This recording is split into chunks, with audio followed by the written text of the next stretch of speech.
பிரச்சனை என்றால் கன்னடன் அடிக்கிறான், பாலாறு பிரச்சனை என்றால் தெலுங்கன் அடிக்கிறான், முல்லை பெரியார் பிரச்சனை என்றால் மலையாளி அடிக்கிறான். போதாக்குறைக்கு இந்திய அரசு நம் அனைத்து வளங்களையும் கொள்ளையடித்து வட மாநிலங்களை வளப்படுத்தி வருகிறது.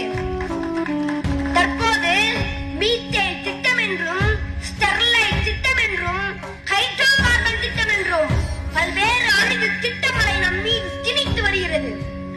உச்ச நீதிமன்றம் 44 ஆண்டுகளுக்கு பின் வழங்கிய